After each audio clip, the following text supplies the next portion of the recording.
नमस्कार, परमाक्षा एस्ट्रोलॉजी में आप सभी का स्वागत है।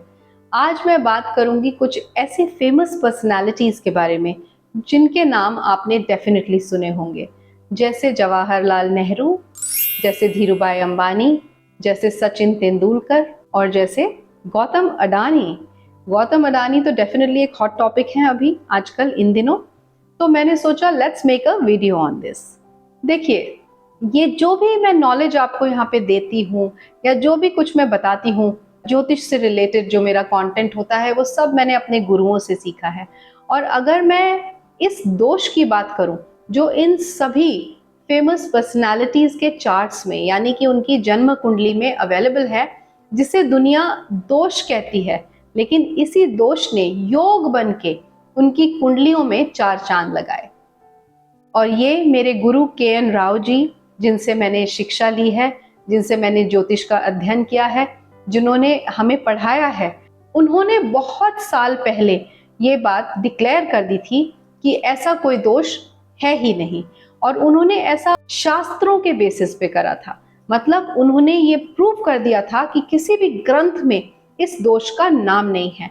लेकिन इसी दोष को आज की डेट में बहुत सारे ज्योतिषी अपने पर्सनल कमर्शियल गेन्स के लिए यूज करते हैं।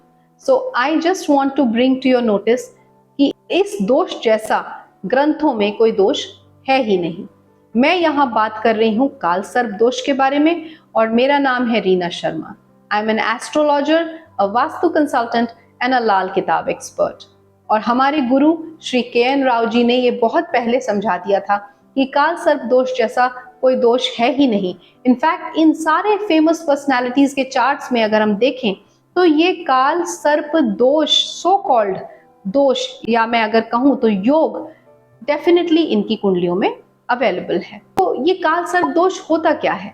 काल सर्प दोष होता है जब आपके सातों प्लैनेट्स, जो सातों इंपॉर्टेंट प्लैनेट्स हैं, जैसे कि सूर्य, चंद्रमा, बृहस्पति, शुक्र, शनि, मंगल और बुध, जब ये सातों प्लैनेट्स राहु केतु एक्सिस में आपकी पत्रिका में सिर्फ एक साइड में आ जाएं, यानी कि 12 घर होते हैं एक पत्री में, ये आप सबको पता ही होगा। उन 12 घरों में से 7 घरों के अंदर अंदर राहु केतु एक्सिस के एक तरफ आ जाएं, तो हम उसे काल सर्प दोष का नाम दे देते हैं। जबकि ऐसा कुछ नहीं होता है। काल सर्प दोष किसी भी कुंडली में हो सकता है, और किसी भी कुंडली में ये एक योग के रूप में भी आ सकता है। But at the same time हमें देखना क्या होता है कि इस चीज के अलावा कि सारे प्लैनेट्स एक तरफ हैं, क्या इसके अलावा और भी कुंडली में अच्छे योग हैं, अशुभ या शुभ योग हैं? अगर अच्छे योग बनते हैं, जैसे कि अच्छे धन योग या अच्छे महायोग या कोई और ऐसे योग, लेट्स से विपरीत राजयोग, कुछ इस तरीके का बन रहा है, तो ये काल सर्प दोष आपके कुंडली में एक बहुत ही अच्छे सक्सेस का कारण बन सकता है। वहीं दूसरी तरफ अगर आपके बुरे योग बन रहे हैं, यानी कि आपके कुछ इस तरीके नीच योग बन रहे हैं, या दुस्थान में आपके प्लैनेट्स बैठ गए हैं, जिसे कि हम त्रिषडाय बोलते हैं, यानी कि आपके 6th हाउस में, 8th हाउस में और 12th हाउस में, जो कि बुरे घर माने जाते हैं हॉरोस्कोप के, तो वहां अगर कोई बैठे हैं और उनके ऊपर मेलेफिक इंपैक्ट भी है, तो ये काल सर्प दोष आपको बुरे रिजल्ट देगा।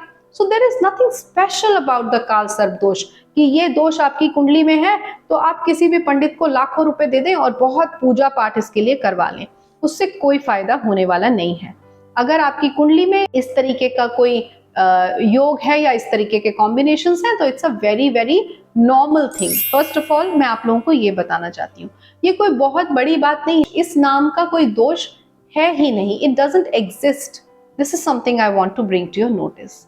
चलिए, इसको समझाने के लिए मैं यहाँ पे चार्ट लगाती हूँ सबसे पहले धीरूभाई अंबानी जी का। ऑफ कोर्स मैं पूरा विश्लेषण नहीं करने वाली हूँ, लेकिन मैं आपको थोड़ा सा बता दूंगी कि आपको इसको देख के पता चल जाएगा कि कैसे उनके प्लैनेट्स प्लेस्ड हैं।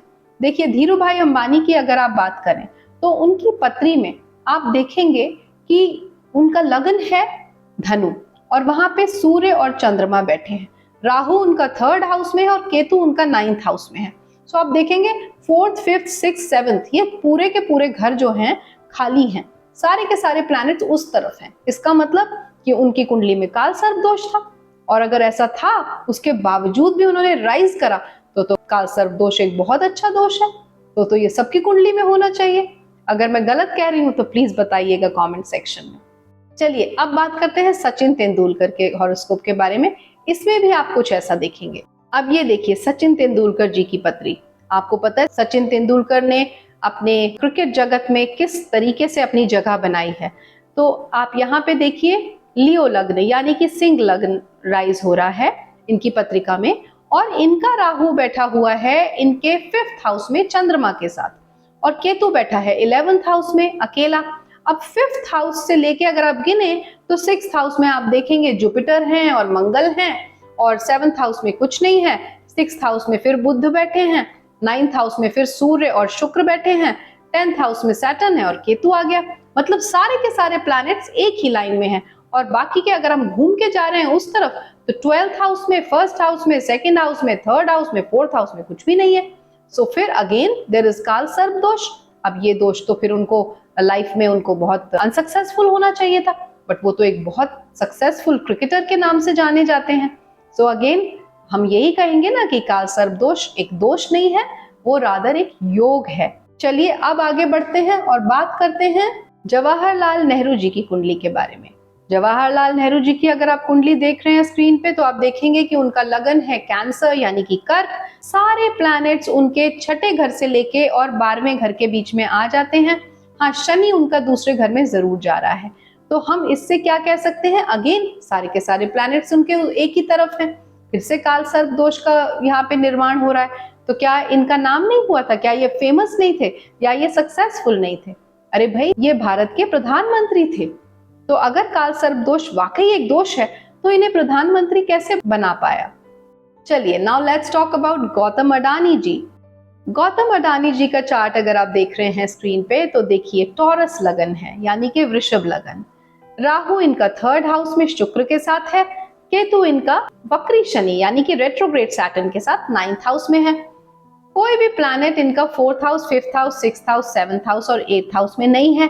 That means Rahu Ketu axis में एक तरफ सारे प्लैनेट्स हो गए। तो अगेन गौतम अडानी जी ने इतना नाम कैसे कमाया? काल सर्प दोष इनके लिए गलत कैसे साबित हुआ? देखिए यहां मैं अब एक विराम लेना चाहूंगी। ये सारे लोग जिनका मैंने नाम लिया ये बहुत फेमस हुए, बहुत सक्सेसफुल हुए, इसमें कोई दो राय नहीं है। लेकिन हाँ, इनकी भी लाइफ में अप्स एंड डाउन्स हुए। तो जब अप्स हुए तब तो किसी ने कुछ नहीं कहा, लेकिन जब डाउन्स हुए तो सबने कह दिया कि काल सर्प दोष है, जबकि ऐसी कोई बात नहीं है। गौतम अडानी जी के केस में कुछ और ही रीजन है। अगर मैं कुंडली एनालिसिस की बात करूं, इनका राइज क्यों हुआ और इनका फॉल क्यों हुआ, अगर इसके बारे में आप जानना चाहते हैं या ये जानना चाहते हैं कि गौतम अडानी जी के शेयर्स में आप इन्वेस्ट आगे करें या ना करें, इनका क्या फ्यूचर है, तो प्लीज कमेंट सेक्शन में लिखिएगा। I will definitely make a video on it. It's a very interesting topic. लेकिन मैं सिर्फ और सिर्फ कुंडली विश्लेषण या ज्योतिष से रिलेटेड बात करूंगी। पॉलिटिक्स से मेरा कोई मतलब नहीं। I am not interested in politics at all. मैं सिर्फ आपको इनके कुंडली विश्लेषण से ये बता दूंगी कि आप इनके शेयर्स में इन्वेस्ट करें या ना करें, because I really want to save my followers, my viewers and my subscribers from taking any wrong decision. I hope आपको ये वीडियो अच्छा लगा हो। आई होप आपके दिमाग में जो इस तरीके की भ्रांतियां हैं कि काल सर्प दोष पता नहीं क्या है, जो शायद आप बहुत सालों से सुनते आ रहे होंगे बहुत सारे पंडितों के मुंह से, तो आज इस चीज को अपने दिमाग से निकाल दीजिए। ऐसा कोई दोष नहीं होता। सबकी कुंडलियों में अलग अलग योग होते हैं। किसी की कुंडली में राजयोग होते हैं और किसी की कुंडली में कुछ मेलेफिक योग होते हैं।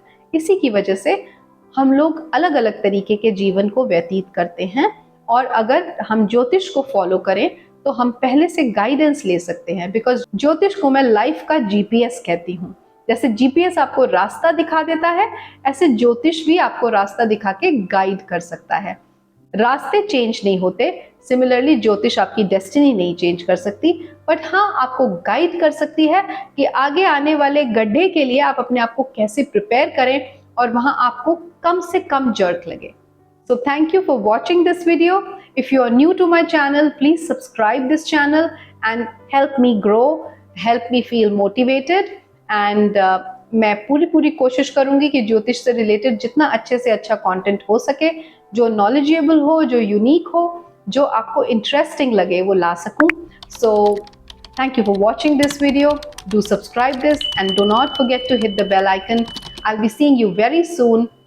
Namaskar.